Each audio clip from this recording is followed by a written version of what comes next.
कलो दोष निधे राजन अस्त एको महान गुणः कीर्तना देवम कृष्णश्च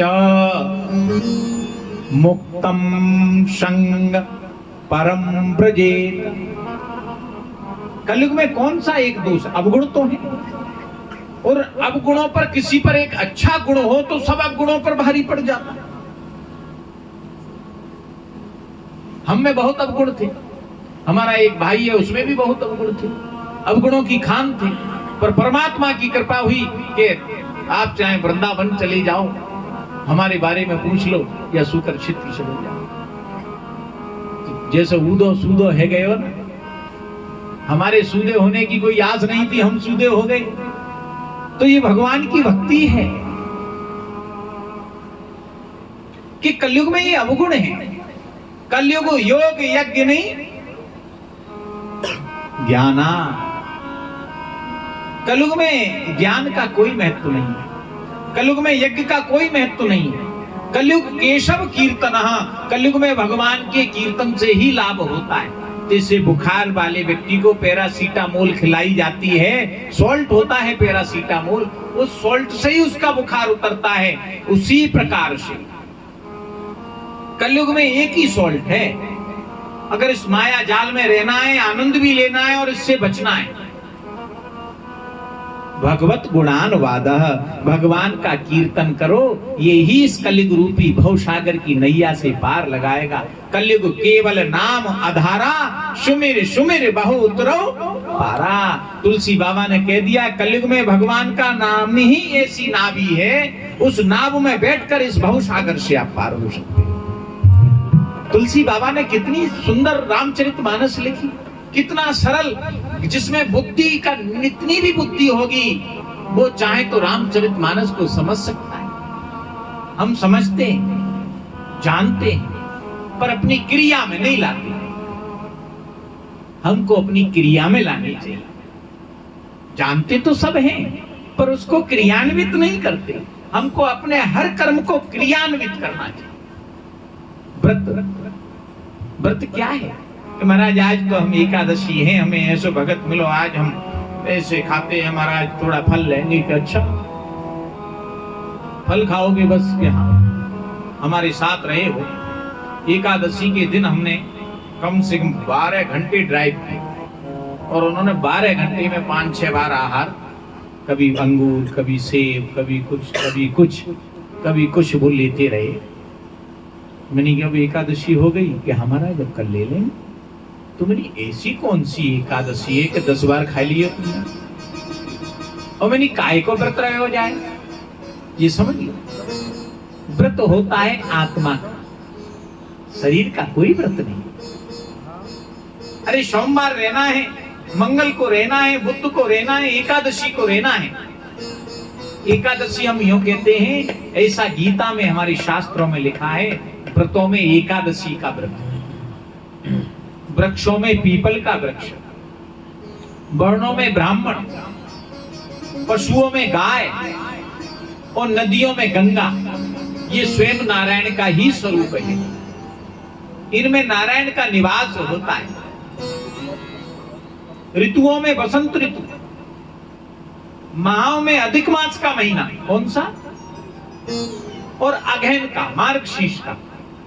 अधिक मास 2.5 वर्ष में आता है, पर मार्गशीर्ष का महीना ये भगवान का ही रूप है, ऐसा उन्होंने लिखा है। तो श्रोताओं, व्रत मतलब ही ये है कि आज हम व्रत लेते हैं कि आज हम झूठ नहीं बोलेंगे, कि आज हमारी दुकान पर ग्राहक आएगा तो लिमिटेड पैसे लेंगे, आज हम किसी को गाली नहीं देंगे, आज हम किसी का मन नहीं दुखाएंगे। ये व्रत है, अन्न छोड़ना व्रत नहीं है। अगर अन्न छोड़ के दुनिया तर जाती तो हर व्यक्ति अन्न छोड़ देता और स्वर्ग में पहुंच जाता। जब तक मन का मेल नहीं धोगे तब तक अन्न छोड़ने से कोई फायदा नहीं है। पहले इस मन को धोना पड़ेगा। तो व्रत किसका होता है? आत्माओं का। तो ये मीठो आज गुरुवार है, हमारी माताएं बहुत रहे गुरुवार है, लल्ला को ब्याना है रे गुरुवार रख ले, लल्ली को ब्याना है रे गुरुवार रख ले।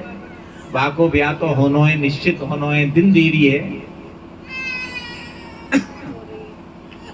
व्रत का, गुरुवार का असली व्रत तो वही है कि आज गुरुवार है, आज मैं सिर्फ भगवान विष्णु की सेवा करूंगी, भगवान की सेवा के सिवा कुछ नहीं करूंगी, कोई घर का काम नहीं करूंगी, पूरे 12 घंटे नारायण की सेवा में दूंगी। वो गुरुवार है, वो मंगलवार है कि आज मैं मंगलवार का व्रत है, हनुमान जी के सिवा में कहीं नहीं जाऊंगा, सिर्फ हनुमान जी के नाम का ही अनुसरण करूंगा, हनुमान चालीसा का पूरे दिन पाठ करूंगा। ये व्रत है। आज हमारा मंगलवार है महाराज, हम भोजन न करेंगे, और बाको ब्याज वाले को गाड़ी दे रहे हैं, मूल आया क्यों रे, कहां गए, इतने पैसे कम ब्याज है, ज्यादा पैसा होना चाहिए। ये सो काय को मंगलवार जो काऊ की आत्मा दुखाओ। व्रत का प्रभाव ही है, हमें व्रत लेना। व्रत माने संकल्प, भूखे रहना व्रत नहीं है, संकल्प लेना। तो कहा गया मनुष्य को कम से कम व्रत रहे या ना रहे, पर एकादशी को जरूर उसको संकल्पित रहना चाहिए, क्योंकि वो नारायण की है और व्रत भी नारायण है, धर्म नारायण का ही रूप है। धर्म कौन है? विष्णु। ऐसा हमारा वेद कहते हैं, उपनिषद कहते हैं, धर्म ही नारायण। धर्म नहीं धारयते नारायण, जो धर्म को धारण करता है वही नारायण। शुक्ल ब्रजीत की सूक्ति कह रही है ये। तो नारायण कौन है? धर्म। कि महाराज जी हमने धर्म किया, तो समझ लो आपने नारायण का संग किया। किसका संग किया?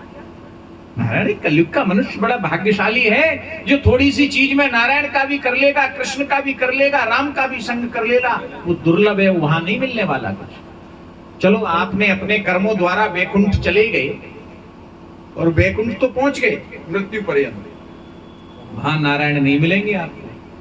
वैकुंठ में रहते जरूर हैं, पर आपको उनके दर्शन वहां नहीं होने। यदा कदा कभी निकलते हुए कहीं जा रहे हो तो हो जाए, दिल्ली पहुंच जाओ तो दिल्ली में कहीं प्रधानमंत्री हर समय आपको मिलेगा क्या?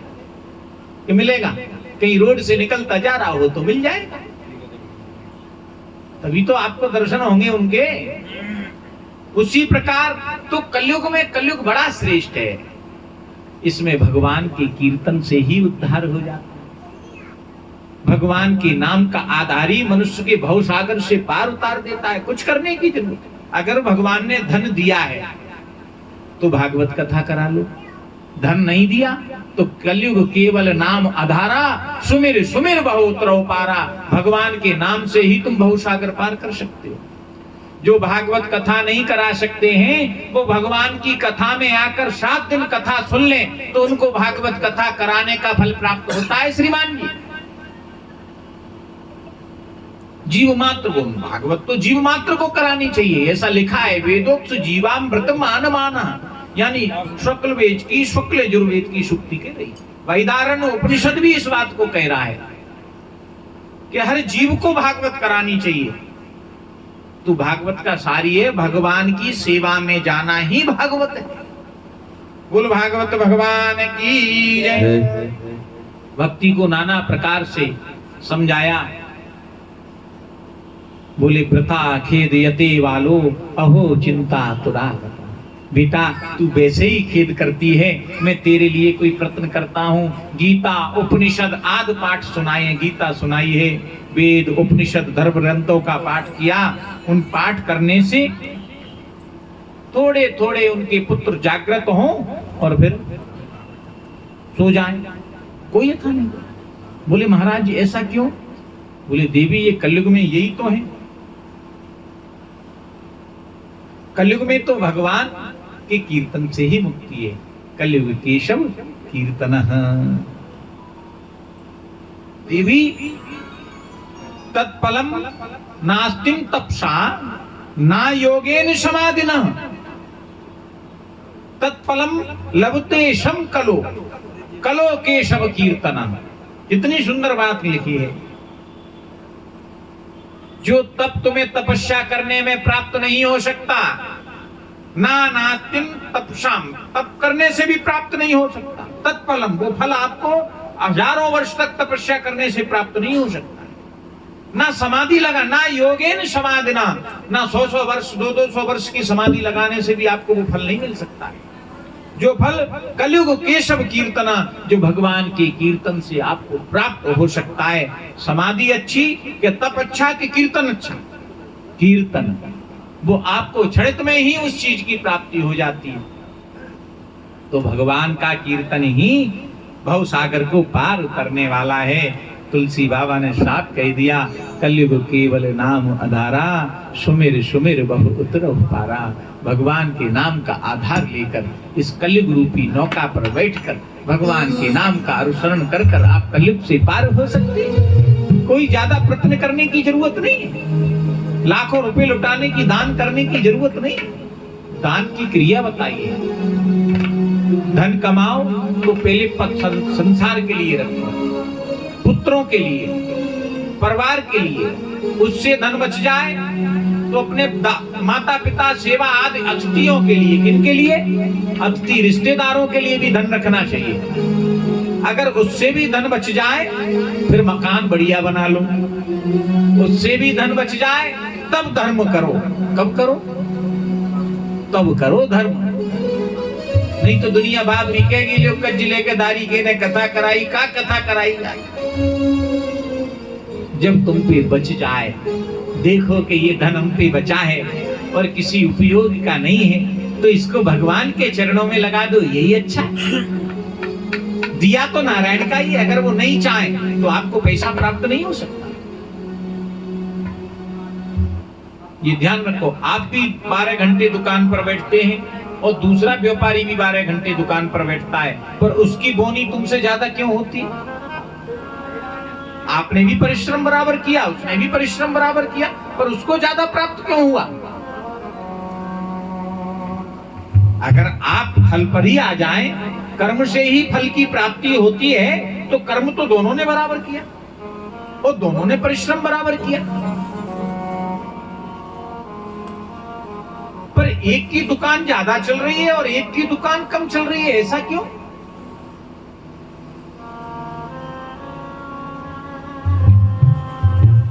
देखो, कछ करनी कछ कर्म गति, कछ पूर्व जन्म को साथ।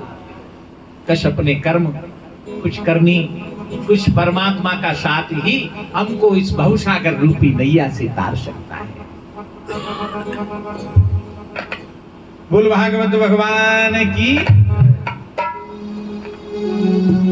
तो बहुत सी चीजें सुनाई हैं, आकाशवाणी हुई है, हे नारद सत्कर्म करो। सत्कर्म करने से ज्ञान और वैराग्य चेत अवस्था में आ जाएंगे। अब नारद चक्कर में पड़ गए, सत्कर्म क्या है? सत्कर्म क्या है? सत्य का अनुसरण ही करना सत्कर्म है। और सत्य मैंने अभी आपको प्रभु कृपा से बताया, सत्य भगवान का रूप है। सत्यम व्रतम च सत्यम च सत्य, सत्य ही भगवान का स्वरूप है। तभी तो कहते हैं सत्यनारायण। सत्यनारायण कौन? वे केला के पेड़ के आगे भी लटका दिए, फोटो लटका लिए, वे सत्यनारायण नहीं है। वे तो एक मन की बनाई हुई काल्पनिक मूर्ति है। सत्य का अनुसरण ही करना सत्यनारायण की कथा है। सत्यनारायण की कथा तो बेटा एक नहीं कराई लाला, सतानंद ब्राह्मण ने। इनने कराई सतानंद ने। सत्य का बोलना। अब का है तो भैया सत्यनारायण की कथा हाँ महाराज जी कर देंगे। ठीक है, सत्यनारायण कथा हुई, प्रसाद बटा। बोले भैया पंडा जी तो आपने तीर्थ स्थान से बुलाए, बड़े पैसा लगे होंगे, ज्यादा रेट लिया होगा, तीर्थ के ब्राह्मण का रेट ज्यादा होता है। दिए भले ही 1100। हाँ भैया बुलाई तो 5000 दिए। प्रसाद में कितनो खर्चे गए हो? भले ही 200 भाई कह रही 500 रुपया को प्रसाद बट गए हो। अरे भैया तूने सत्यनारायण की कथा कराई कि झूठ नारायण की? पहले तुझे बता, तू झूठ बोल रहा है भाई की कथा। सत्यनारायण की कथा का मतलब ये है, उसका फल अगर आपको प्राप्त करना है, घर घर सत्यनारायण की कथा हो रही है। जो भागवत नहीं करा सकता है उसको सत्यनारायण की कथा करानी चाहिए, उसका लघु रूप है। अरे ज्यादा नहीं, जिस दिन सत्यनारायण की कथा कराओ उस दिन सत्य बोलो। क्या बोलो? झूठ मत बोलो, कितना भी नुकसान हो जाए भगवान तो परीक्षा लेता है। अगर सोना बेचने जाओगे तो सुनार उसको गलाएगा, करेगा, परखेगा, तब लेगा। चांदी बेचने जाओगे हाल दे देगा, लोहा आज चीज के दाम दे देगा, पर सोने के दाम ऐसे नहीं देगा। तो असली सत्यनारायण की कथा कौन सी है? सत्य बोलो उसने। तो सत्य भगवान का रूप है। उनकी सत्कर्म सूचको नूनम ज्ञान यज्ञम स्मृतो बोधई, कि कौन का सत्कर्म करो उसमें भी ज्ञान हो और ज्ञान में भी स्मृति बनी रहे। ऐसा ज्ञान हो जिसकी स्मृति दूर ना हो, स्मृति उस ज्ञान की बनी रहे, वो भूला ना जाए।